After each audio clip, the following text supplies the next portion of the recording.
ان صلاتی و نسکی و محیای و مماتی، 4 چیزوں کا ذکر ہے۔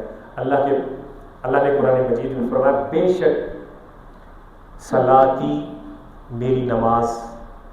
اب اللہ کی نماز یعنی اللہ خود ایک ایکٹ، ایک عمل تو نہیں کر رہا نماز والا، یہ ظاہر ہے اس کی مخلوق کر رہی ہے، اور مخلوق میں پیارے نبی صلی اللہ علیہ وسلم نے سب سے پہلے ہمیں طریقہ ارشاد فرمایا کہ اس طریقے سے نماز پڑھنی ہے۔ سو ان صلاتی بے شک میری نماز پڑھنا، و نسکی اور میرا قربانی کرنا، و محیایا میرا اس دنیا میں حیات رہنا، و مماتی اور میرا اس دنیا سے چلے جانا، للہ رب العالمین، یہ سارے عمل اللہ تعالیٰ کی رضا کی خاطر ہے۔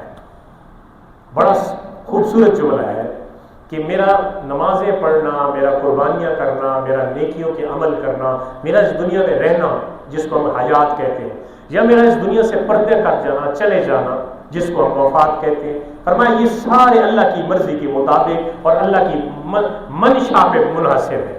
اللہ کی جب تک منشا اور مرضی ہے کہ میں اس دنیا میں رہوں سو میں رہوں، سو جب اللہ کو یہ مرضی، اللہ کو یہ پسند ہو کہ میں اس کی بارگاہ میں چلا جاؤں، تو فرمایا یہ مجھے پسند ہے کہ اللہ اس میں راضی ہے کہ میں یہاں سے اٹھا لیا جاؤں، تو میں اس پہ راضی ہوں۔ مطلب کیا ہے کہ انسان کی تمام عبادات کا جو بنیادی نظریہ ہونا چاہیے وہ اللہ کی رضا ہونی چاہیے، اللہ کی خاطر، اللہ تعالیٰ کی رضا کی خاطر ہونی چاہیے۔ دوسری جگہ سورۃ الکوثر کی آیت میں نے پڑھی ہے، اللہ فرماتا ہے فصلی، پس نماز پڑھیے، لربک، اپنے رب کے لیے، وانحر، اور قربانی کیجیے۔ تو کچھ لوگ ویسے اب سوشل میڈیا کا دور ہے تو ہم جوانوں کی نفسیات بھی سمجھتے ہیں، ان کی گفتگو بھی سمجھتے ہیں، پھر خود بھی ہم سوشل میڈیا کے ساتھ منسلک ہیں، تو اس لیے میں یہ وضاحت دیتا رہتا ہوں اکثر تاکہ زیادہ لوگوں تک ہماری آواز پہنچے کہ لوگ نوجوان حضرات کہتے ہیں کہ یہ قربانی کرنے کا کوئی خاص مقصد ہی نہیں ہے، جیسا کہ میں نے گزشتہ جمعہ پہ کہا تھا کہ گوشت بھی ہم خود کھاتے ہیں تو پیسے بھی خود لگاتے ہیں اور پھر اپنے ہاتھ سے ذبح بھی کرتے ہیں، تو اللہ پاک کو تو کچھ چیز نہیں پہنچتی۔ تو مطلب یہ ہے کہ جب ہم اپنے رب کی اطاعت، فرمانبرداری اور اس کے حکم پہ عمل کرتے ہوئے جب بھی کوئی عمل کرتے ہیں، عبادت بدنی ہو یا عبادت مالی ہو، یعنی جسم کے ساتھ نماز پڑھتے ہیں یا پیسہ لگا کے اس کی بارگاہ میں حج کرنے جاتے ہیں یا قربانیاں کرتے ہیں، تو بنیادی طور پہ ہر صورت میں مطمع نظر اور رضا اللہ کی ذات ہونی چاہیے۔ جب یہ مطمع نظر ہوگا تو پھر ہماری ان عبادتوں میں، ہماری قربانیوں میں اللہ تعالیٰ برکتیں اور رفعتیں، شان بھی عطا فرما دیتا ہے۔ قربانی ایک یاد کی طرف بھی ہمیں توجہ دلاتی ہے، اور یہ قربانی صرف حضرت ابراہیم علیہ السلام کے دور سے ایک قربانی کا تصور نہیں ہوگا، بلکہ یہ قربانی جناب آدم علیہ نبینا علیہ الصلوۃ والسلام کے 2 بیٹے جن کی لڑائی ہوئی تھی، حابیل اور قابیل کی، تو ان سے یہ قربانی کا آغاز ہوا تھا۔ یہ بھی قرآن پاک میں واقعہ موجود ہے، اذ قربا قربانا، جب دونوں نے قربانیاں پیش کی، فتقبل من احدہما ولم یتقبل من الاخر، ایک کی قربانی کو اللہ نے قبول کر لیا اور ایک کی قبول نہیں کیا۔ جس کی قربانی کو قبول کر لیا وہ تو خوش ہو گیا، اور جس کی قربانی قبول نہیں ہوئی وہ اس پہ دشمن بن گیا۔ اس نے کہا تیری قربانی کیسے قبول ہو، ہم ایک باپ کے بیٹے ہیں، ہم ایک ماں کے بطن سے باہر آئے ہیں، تو اتنا کیوں نیک بن گیا کہ اللہ تیری قربانی کو قبول کرتا ہے اور میری کو نہیں کرتا۔ سو اس بنیاد پہ جھگڑا ہو گیا اور قتل ہو گیا۔ تو قربانی شروع میں تو شروع کی امتوں میں تو قربانی موقع پہ بتا دی جاتی ہے کہ اس کی قبول ہے اور اس کی نہیں قبول۔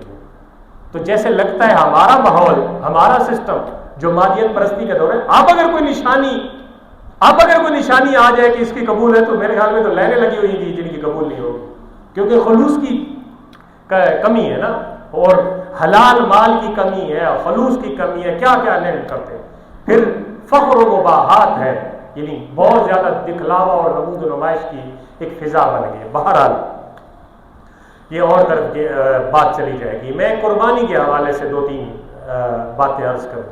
نبی رحمت صلی اللہ علیہ وسلم کا ارشاد گرامی ہے کہ ابن آدم یعنی آدم علیہ السلام کی اولاد یوم النحر یعنی 10 ذی الحجہ کو جتنے بھی کام کرتی ہے نیکی کے، جتنے بھی کام، اولاد آدم کی بات ہے، جتنے بھی نیکی کے کام اولاد آدم 10 ذی الحجہ کو کرتی ہے، جو بندہ اللہ کی رضا کی خاطر اگر قربانی کے جانور کو ذبح کرتا ہے اور جو خون زمین پہ گرتا ہے، یہ عمل اللہ کو اتنا پسند ہے کہ ابن آدم کا کوئی عمل اس سے زیادہ اللہ کو 10 ذی الحجہ کو پسند نہیں.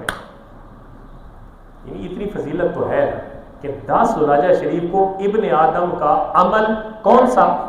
گردن پہ چھری چلانا جانور کی، اور پھر اللہ کی بارگاہ میں خلوص پیش کرنا کہ میں نے تیری رضا اور تیرے حکم اور تیرے پیارے نبی کی سنت پہ عمل کرتے ہوئے یہ کام کیا ہے، تو اس سے بڑا عمل اور کوئی نہیں ہے. اور پھر یہ کہ حدیث پاک میں یہ وضاحت کی گئی ہے کہ یہ جو جانور ہم قربان کرتے ہیں یہ تمہاری سواریاں ہیں. سواریاں کب ہوں گی؟ جب میدان کا اپنا معاشر کا سور پھونکا جائے گا. وَنُفِخَ فِي الصُّورِ قرآن کہتا ہے کہ جب سور پھونکا جائے گا، وہ حضرت اسرافیل علیہ السلام منہ لگا کے کھڑے ہیں، صرف آرڈر کے پابند ہے. جیسے ہی آرڈر ہوگا سور پھونکا جائے گا. ایک سور پھونکا جائے گا، دو سور پھونکے جائیں گے. ایک پہلے پھونکا جائے گا، جو زندہ چیزیں ہیں وہ مردہ ہو جائیں گی. پھر دوسرا اللہ کے حکم سے سور پھونکا جائے گا، وہ جتنی مردہ آج سے پہلے تک یا اس ٹائم مردہ ہوگی ان ساری چیزوں کو اللہ حیات عطا فرما دے گا.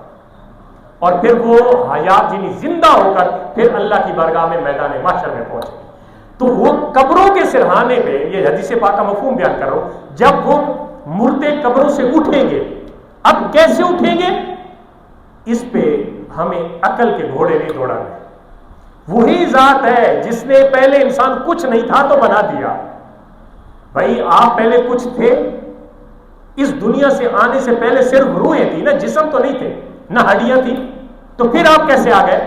قرآن نے اس بات کو کیف تکفرون باللہ وکنتم امواتا، تم کیسے کر سکتے ہو کہ دوبارہ نہیں اٹھائے جاؤ گے؟ پہلے تو تم تھے ہی نہیں، اس نے تمہیں بنا دیا. جب تھے نہیں تو بنا دیا. جب تمہاری کچھ نہ کچھ باقیات تو ہوگی نا، کہیں پہ کوئی ہڈی ہوگی، کہیں پہ کچھ نہ کچھ ذرہ تو ہوگا. پھر ان کو دوبارہ زندہ کرنا اللہ کے لیے کون سا مشکل ہے؟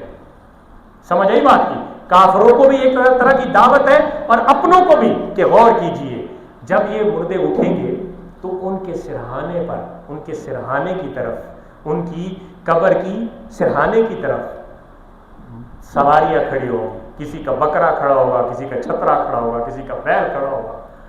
تو یہ وہ سواریاں، یہ جو قربانی کرتے تھے نا وہ سواریاں ہوں گی. اور حدیث پاک میں سمنوا ضحایاکم فإنھا متاعکم یوم القیامۃ، فرمایا قربانیاں موٹی تازے جانوروں کی کیا کرو، موٹے تازے تکڑے جانوروں کی قربانیاں کیا کرو.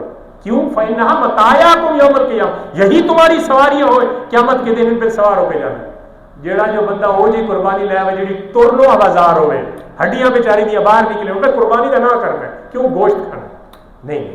قربانی فتیبوا بہا نفسا، اپنے صاف دل سے اللہ کی رضا کی خاطر بہترین جانور کی قربانی جو تمہیں میسر ہے اسی کرنے سے اللہ پاک بھی راضی ہوتا ہے. اور یہی سواریاں، ہاں یہی قربانیاں قیامت کے دن ہمارے لیے سواریوں کا باعث بنے.